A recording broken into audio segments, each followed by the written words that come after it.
Hello guys, welcome back to my channel. तो चलिए आज बात करते हैं वोडाफोन पे।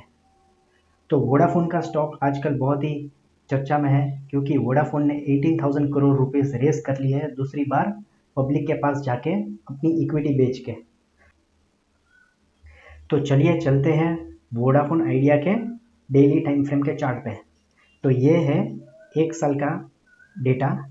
तो आप देख सकते हैं कि पिछले एक साल में वोडाफोन 114% राइज हुआ है, लेकिन पिछले 6-7 महीने से कुछ अच्छा खासा मूवमेंट दिया नहीं है।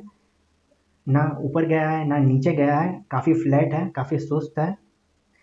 तो चलिए आपको अभी एक बहुत ही इम्पोर्टेंट कॉन्सेप्ट बताता हूँ।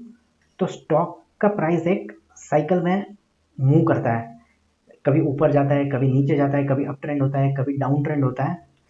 तो इससे बोलते हैं stage analysis.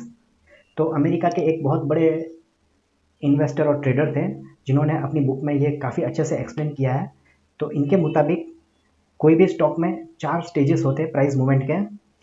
Stage 1, stage 2, stage 3 और स्टेज 4।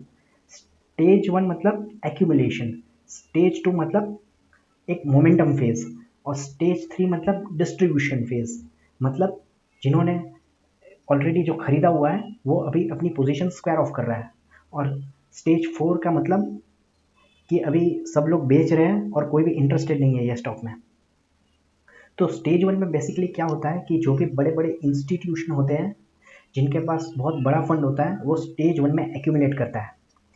तो क्योंकि उनके पास बहुत बड़ा फंड है तो वो अपनी तरह एक ही क्लिक पर बाय नहीं करते, उनको अपना पोजीशन को 3 महीना 6 महीना में स्प्रेड आउट करना पड़ता है। तो उनको काफ़ी टाइम लगता है अपनी पोजीशन बिल्ड करने में।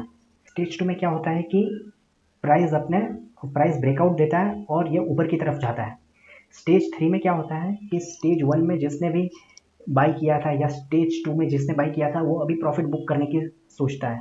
तो वो डिस्ट्रीब्यूट करता है अपनी पोजीशन, मतलब अपनी पोजीशन को स्क्वायर ऑफ करता है। और क्योंकि बड़े बड़े इंस्टीट्यूशन के पास बहुत बड़ी पोजीशन होती है तो वो एक दिन में स्क्वायर ऑफ नहीं करते, उनको अपनी पोजीशन को वाइंड अप करने के लिए महीनों लग जाते हैं। और फिर आता है स्टेज 4, यानी कि स्टॉक्स बहुत तेज़ी से नीचे गिरता है और फिर वापस से स्टेज 1 आ जाता है।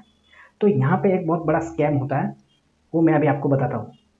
तो स्कैम ये है कि जब भी मार्केट में स्टेज 1 चल रहा है यानी कि एक्यूमुलेशन फेज चल रहा है, तब कोई भी न्यूज़ नहीं आती है स्टॉक के बारे में, ना अच्छी ना बुरी, एकदम नॉर्मली चलते रहता है।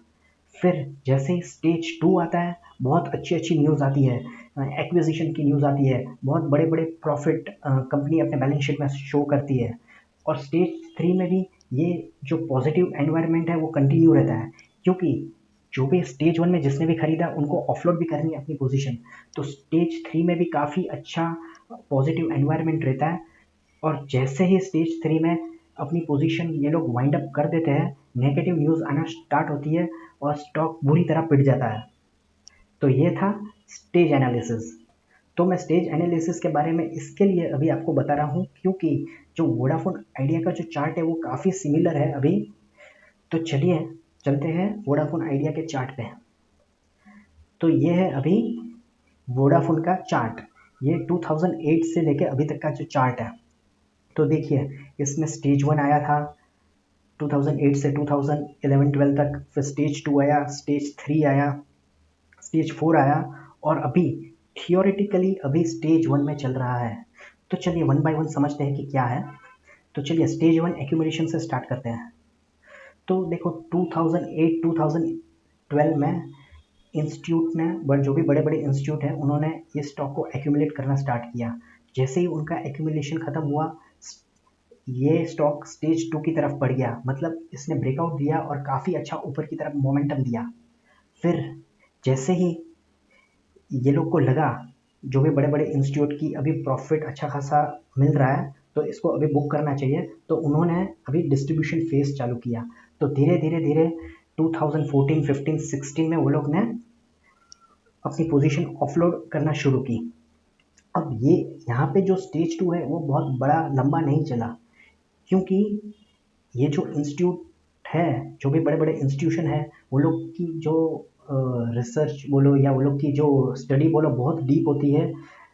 अपने कंपैरिजन में, तो वो लोग को पहले से ही अंदाज़ा आ गया था कि टेलीकॉम इंडस्ट्रीज़ में कुछ अच्छा होने वाला नहीं है, और वोडाफोन और आइडिया ये दोनों कंपनी बहुत बड़े डेट में है।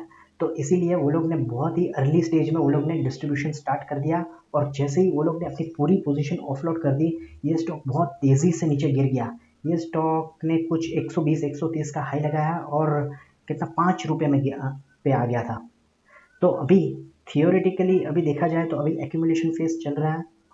तो यहाँ पे एक कैलकुलेटेड रिस्क लेके हम लोग अपनी पोजीशन बना सकते हैं, क्योंकि अगर ये यहाँ से अगर ब्रेकआउट देता है तो काफ़ी अच्छा मूवमेंट आएगा ऊपर की तरफ। अब ये स्टेज एनालिसिस क्यों इम्पोर्टेंट है?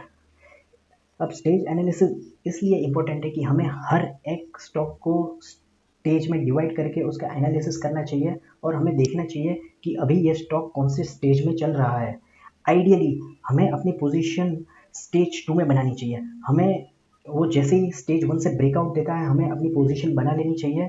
तो अगर हम आज की बात करें, अभी की बात करें वोडाफोन की, तो हमें अपनी पोजीशन ये जो ब्रेकआउट लेवल है ₹20 के करीब, वहाँ पे अपनी पोजीशन बनानी चाहिए। मतलब ₹20 से ₹25 की रेंज में हमें अपनी पोजीशन बनानी चाहिए, क्योंकि अगर ब्रेकआउट देने के बाद वापस अपनी रेंज में आ जाता है और जो ब्रेकआउट सक्सेस नहीं जाता है, तो वापस से वो नीचे आ जाएगा और हमें एक छोटा सा लॉस देके हम निकल सकते हैं।